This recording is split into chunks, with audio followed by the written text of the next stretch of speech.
आपण पाहत आहात सत्य, रोखठोक, निर्भीड बातम्या दाखवणारे न्यूज चॅनल जनहित मराठी न्यूज.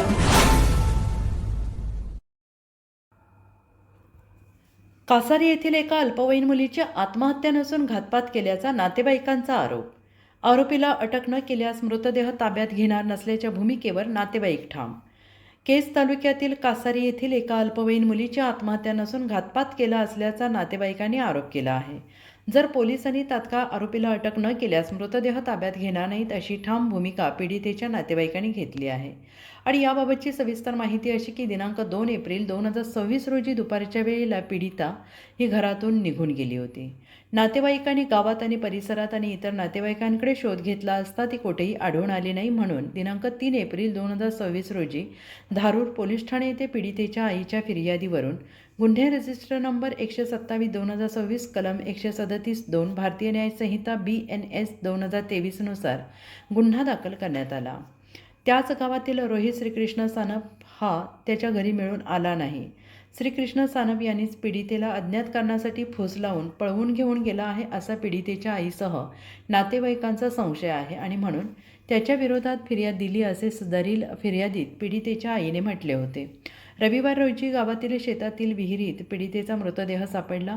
कासारी येथील विहिरीत मृतदेह आढळून आल्याने कासारी गावात दुःखाचं सावट पसरलं असून विहिरीतून मृतदेह बाहेर काढण्यासाठी पोलीस अधिकारी कर्मचारी यांनी शर्थीचे प्रयत्न करून पीडितेचा मृतदेह बाहेर काढून पंचनामा करून धारूर येथील ग्रामीण रुग्णालयात शवविच्छेदनासाठी नेण्यात आला. परंतु नातेवाईकांनी इन कॅमेरा शवविच्छेदन करण्याची मागणी केली असता तशी व्यवस्था त्या ठिकाणी नसल्यामुळे आंबेजोगाई येथील स्वामी रामानंद तीर्थ या ठिकाणी इन कॅमेरा शवविच्छेदन करण्यासाठी मृतदेह पाठवण्यात आला. सदर घटनेचा पुढील तपास धारूर पोलीस हे करत आहेत. आणि यावेळी माध्यमांशी बोलताना पीडितेच्या आईसह नातेवाईकांनी म्हटलं आहे की आमच्या मुलीने आत्महत्या केलेली नसून तिचा घातपात करण्यात आलेला आहे. तात्काळ आरोपीला अटक करण्यात यावी. जर आरोपीला अटक केली नाही तर आम्ही मृतदेह ताब्यात घेणार नाही अशी नातेवाईकांनी प्रतिक्रिया दिलेली आहे. सदर घटनेची सत्यता काय आहे याकडे नागरिकांचं लक्ष लागून राहिलं आहे. एकच म्हणणं आहे, माझ्या मुलीचा घातपात झालेला आहे. जे आरोपी आहेत यांना तात्काळ अटक करण्यात यावा हीच माझी विनंती आणि मला न्याय मिळावा. जर त्यांना अटक नाही झाली तर मी बॉडी ताब्यात घेणार नाही. बॉडी ताब्यात घेणार नाही. ही माणसं अटकच झाली पाहिजेत. पुरवणी यादीमध्ये आम्ही काही नाव दिले ती पण माणसं अटकच झाली पाहिजे तरच बॉडी आणि त्यांना साथीदार जे आहेत त्याच्यात नाव आम्ही नमूद केलेले आहेत. त्यांना शिक्षाच झाली पाहिजे, अटकच झाली पाहिजे. त्याशिवाय आम्ही बॉडी ताब्यातच घेणार नाही. आता धारूर ग्रामीण रुग्णालयाच्या इथे हे ॲम्ब्युलन्समध्ये आपल्या मुलीचा मृतदेह आहे. नेमका ही गाडी कुठं घेऊन तुम्ही जाणार आहात मृतदेहाची? सर, हे काय आहे की आम्ही या PM साठी आम्ही अंबाजोगाईला घेऊन चाललो.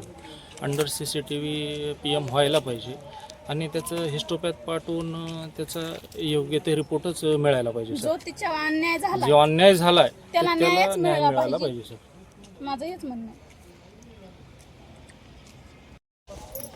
आहे. काय सांगाल, आज आपल्या पुतणीची आत्महत्या झाली की घातपात झाला, काय सांगाल आज आपण याविषयी? सर, हा घातपात म्हणता येईल. कारण काय झालं होतं की गेल्या मार्चमध्ये 5 तारखेला आमचे चुलते आणि भाऊजाई यांनी धारूर पोलीस स्टेशनला येऊन तक्रार द्यायचा प्रयत्न केला. पण धारूर पोलीस स्टेशननं काही तक्रार घेतली नाही. त्याच्यानंतर केजला गेले DSP ऑफिसला, पण तिथं पण तक्रार घेतली नाही. ते म्हणले की तुम्ही कोल्हापूरला जा आणि तुमचं जे प्रकरण जिथून मिसिंगची कंप्लेंट केली होती तर तुम्ही तिथं जाऊन तक्रार करा. त्याच्यानंतर कोल्हापूरला गेले. कोल्हापूरला पण ही तक्रार घेतली नाही. ते म्हणजे की तुमचे जिथं स्थानिक पातळी आहे, तुम्हाला जे पोलीस स्टेशन आहे तुम्ही त्या पोलीस स्टेशनला जाऊन तक्रार द्या.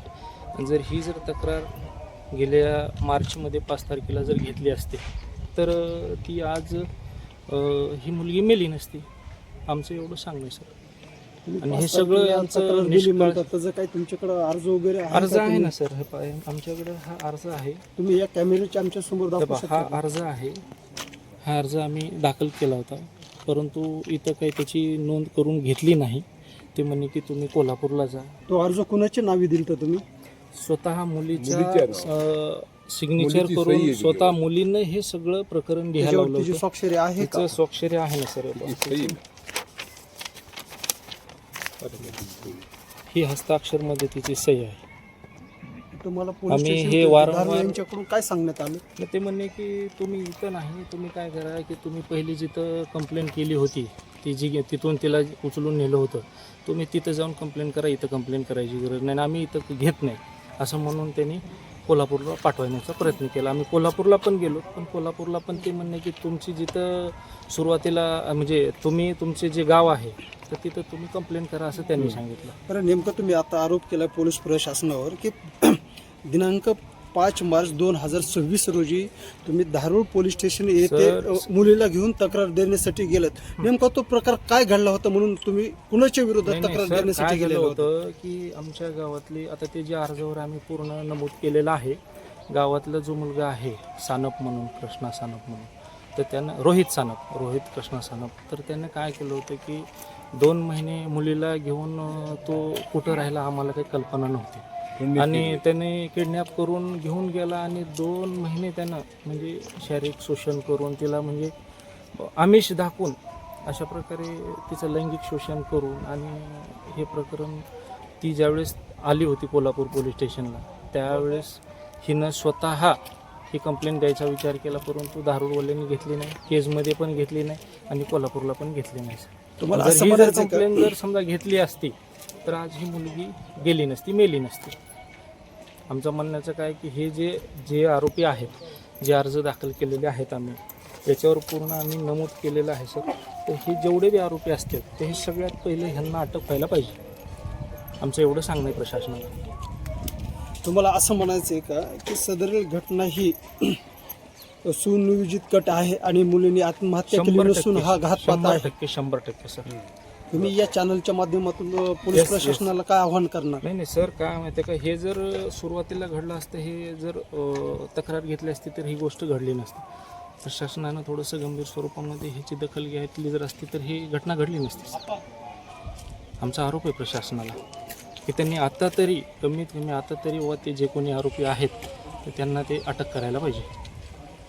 नेमकं बाबा आपण धारूर पोलीस स्टेशनला 5 मार्च रोजी गेलेलं असताना त्या दिवशी नेमकं कोणत्या अधिकाऱ्यांना आपण भेटलो होतो ही तक्रार देण्याकरता? हा, एक घोडे म्हणून अधिकारी आहे. घोडे सर म्हणून एक आहे.